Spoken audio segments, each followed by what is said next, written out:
Hi, I'm Micki, Hi, I'm Kat. and we're Cat and Mouse Astrology. Welcome to the eclipse. Woo! I don't think the last one stopped, No, it's been an intense kind of tween eclipses period. but this is the last of the Scorpio eclipse cycle, right? Okay, Yes, good. yeah, this it's the South Node eclipse in Scorpio, which all by itself sounds kind of like, whoa, let's purge. Yeah, a little ominous, but purging can be really good. Yeah, it might be time for a fast, Mm, to do just kind of a ritual fast, even if it's just a short fast, something that is kind of ritually cleansing. yeah, Use this as a cleansing time that's a good idea. Stuff because to wash away and let go of. yeah, it's a water sign. Yeah. It's in mutual reception with Mars. Mm. What does 'Cause that mean? Mars is in Cancer Yeah, as the mama bear. okay. Mars is in its fall in Cancer because Mars wants to go and Cancer is crabbing sideways. Right. But I've heard people describe Mars in Cancer as mama bear before. And that really, I like that visual, especially because in water, um, I picture the bear fishing. The bear isn't out of water. The bear is a water creature too, because it True. spends time in water, right? It's a good hunter in water. Yeah. It's a good hunter in water. And the moon is the ruler of Cancer, Yeah. and Mars is the ruler of Scorpio. So that's where their mutual reception comes in. Oh, I see. Okay.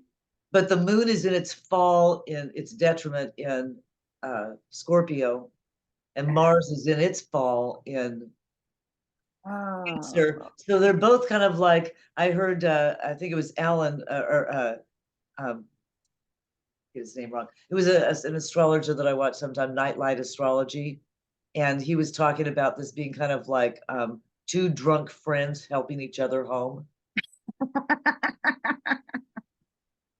which I at love least they that got you home. analogy because they're both in their fall. It's like, Right. oh. Neither of them are doing great. Neither of them are real strong right now.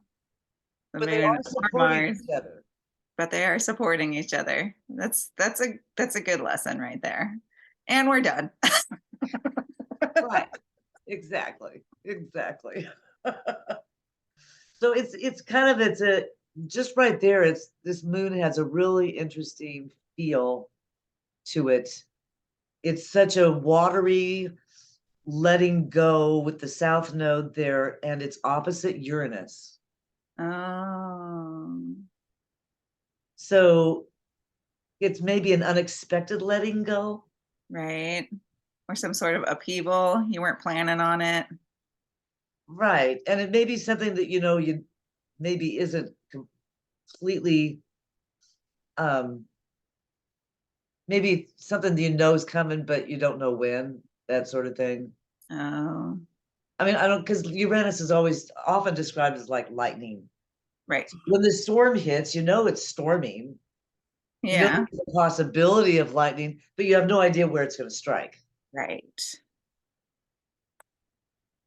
So it's sort of it's a watery kind of Mars, mama bear, let's protect things, moon ready to let go of things, Yeah. uh, maybe suddenly feel to it. With Well, Mercury, that'd be kind of nice. I mean, it seems like an anxious time, but there might be some relief when the lightning strikes. yeah, yeah, I think you're absolutely right there. Yeah. And we've got Mercury that's starting to pull forward. Mm, It's past the midway point. So, it's not into new territory yet, but it's heading there. It's kind of headed into new territory. This has been a year where it's like we can't hardly get started. right, I mean, right. we had the last two moons we talked about sort of seemed like they were maybe this is the beginning of the year. Right. Which one is it? But probably with Mars in Cancer, we're not going to really feel like things get going until Mars gets into Leo. Right. And then at that point, Mercury will be direct. Okay. Okay, good. Monday was Mercury Cazimi. So Right. maybe you got some good messages on Mercury Cazimi, which was also May Day. Happy Beltane. Yay. Happy birthday. And the full moon will be on lunar Beltane. And I always love this time of year. Yeah, It's nice. the weather's always gorgeous. And there's one other thing with this moon, and that is it's got Venus square Neptune. Oh, sounds dreamy. Yeah, let's take a look at it. Let me share. Yeah. See the chart. Let's share this chart. Where's the chart? And there's this guy looking at the astrology of May. I can't. How do I find it? I don't know. This is when we need to edit. Or I should say, this is when you need to edit because I don't do anything but show up. Edit? Well, huh. There it is. Here's the current planets. There it is. Yeah. So here's our interesting moon, and it is kind of interesting. I'm gonna scoot this over here. 14 Scorpio. Right. It's not that close to the south node, but okay. Well, in order for it to be an eclipse, Right. it has to be near the south node. And Right. this is So near it'll enough the just be a south node. partial eclipse. Right. This is near enough the south node to be considered an eclipse. Yeah. So it's considered a south node eclipse for that Right. purpose. So because of course the moon is in Scorpio and the south node is in Scorpio. If it was, the other way around, What are you doing? I'm trying to make it bigger and scoot it over a little bit so we can Okay. see it. I see it. But then we have the sun essentially conjunct Uranus. Oh, yeah. So they're within 4 degrees. So Uranus is opposite the moon as well. And that's where we're getting the surprise, a surprise potentially letting go of things. Now we don't have Mercury conjunct this, but Mercury is pulling forward into this territory. And It's still retrograde. it's still retrograde, but it's just Cazimi the sun, so it's already at the halfway point. Oh, okay. So it will be moving forward in this territory within the next, I think by the end of the month, Oh, okay. it'll be moving on pretty quickly forward. So I think the only other real thing of note here is again that Mars is trine Neptune coming up. So So it is a water eclipse. Really heavy water signature, right? Cancer and the Scorpio and Neptune in Pisces. I see this as a pretty watery mix. Right, so here's our Neptune, and here's square the Mars. So we've got it's 5 degrees. Yeah, it's good enough. Yeah. So anyway, we've got an interesting signature here. Do you want to give us some Sabian symbols? Yes, I was just looking up the moon. 14 Scorpio, children playing around 5 mounds of sand. I don't know what 5 mounds is supposed to represent. It makes me think of the, I'm not a numerologist in any way. When I think of 5, I think of the pentagram, which is when we look at the 5 points of the star of Venus, and the Venus makes 5 points when she does her thing. Right. So that 5-pointed star that Venus makes over an 8-year pattern, creates an interesting, I'm trying to think of the name of that, not a trine, but a quintile. There we go. Oh. Creates a quintile. So when I think of 5, I think of a quintile. Read it one more time. Children playing around 5 mounds of sand. Interesting. Any numerologists out there? Give us your numerology. Yeah, People. give us your numerology 5. I can't even think of what 5 means in the tarot deck. Yeah. So that's kind of, I like the children's symbology of it. Right. I'm Taurus, gonna go with they got 5 mounds of sand because they're building sand castles, so it's a world building thing. that fits with Taurus, right? Yeah, Because Taurus wants to, it's earthy. right. That's 14 Taurus. Oh, 14 Taurus is that man with the silk hat muffled against the cold, braving a storm. Which seems apt with Uranus right there. yeah, yeah. This could be a storm for what's going on, especially Okay. suddenly and unexpectedly. Right? 18 Taurus for Uranus, a new continent rising out of the ocean. And Next we to the are children playing next with sand. uh-huh, uh-huh. What's Neptune at 26 Pisces?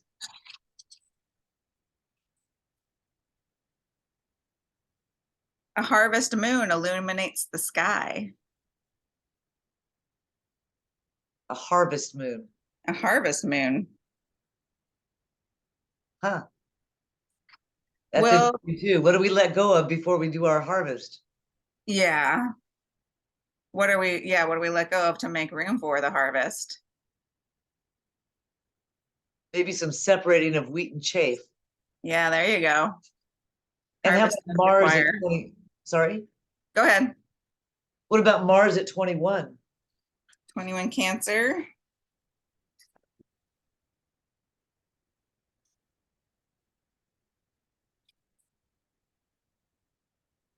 A young woman awaiting a sailboat.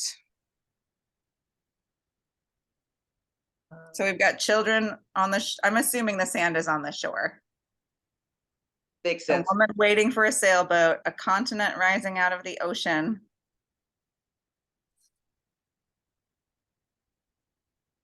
Yeah.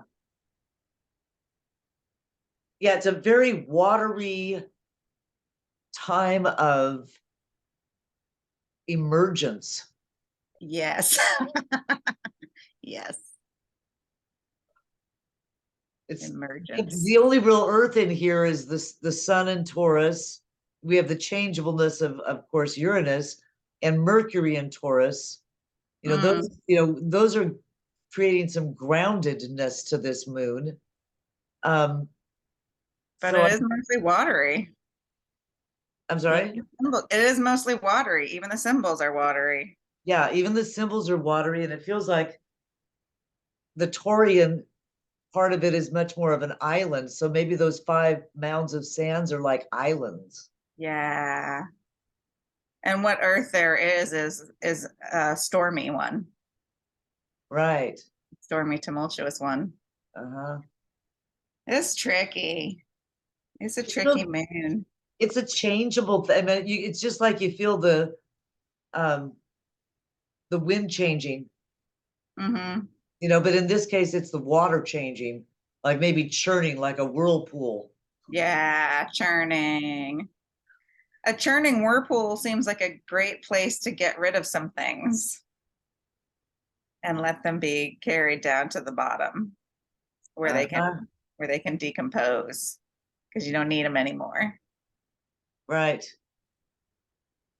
Then we also have a building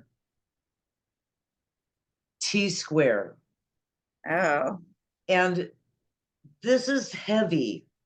This is between Mars opposite Pluto, square Jupiter.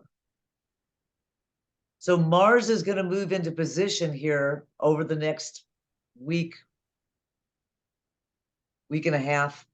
yeah. By the 18th, Mars is going to be in position to be opposite Pluto and square Jupiter. So here's Mars at 21 right now. Yeah. Moving forward, here's Pluto Yeah. retrograde at 0, still at 0, always Yeah. at 0, having just dipped his toe into Aries or into Aquarius. And then Right. here's Jupiter almost ready to enter Taurus, but not there yet. And so when the square hits, this is a powerful square. This is bringing stuff up. This is exposing stuff. And that's why this does feel like a churning sea, because that Pluto, I think, is going to be exposing some things. Mm. Fault lines, maybe. Mm-hmm. And it's big because it's squared Jupiter. Is Pluto going to be the continent rising out of the ocean? Maybe Pluto is the water receding, and we'll see. Well, yeah, I don't know. I'm not sure how to look at that. The 5 mounds of sand is Pluto suddenly exposed as the water goes down. Yeah. At least the children are playing. Well, as the water goes down, you can climb up on the sand. It's hard to interpret this one. I feel there's an ominousness with Mars opposite Pluto. There's Yeah. a suddenness with Uranus involved in this eclipse. Yeah. It's the last, as you pointed out, it's the last Scorpio eclipse. We're going to have one last one on this axis in Taurus before we're done, and we're now in Aries Libra. Mm. Thank you. Guess what? We're going to have fun with that. Oh, God.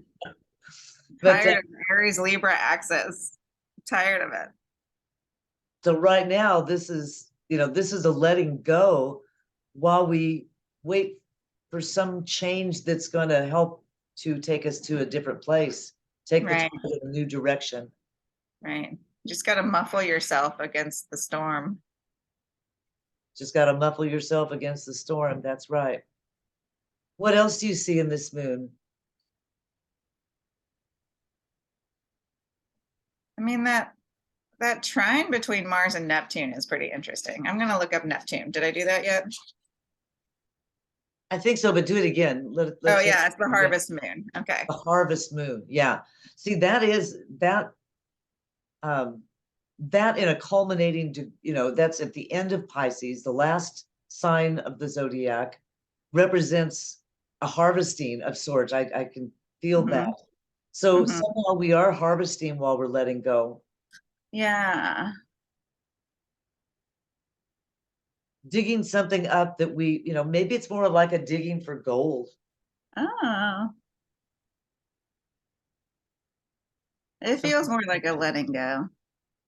I did a little May Day bonfire last night, and we were talking about the intentions to set and things to let go of. And I decided that I'm going to let go of explaining myself.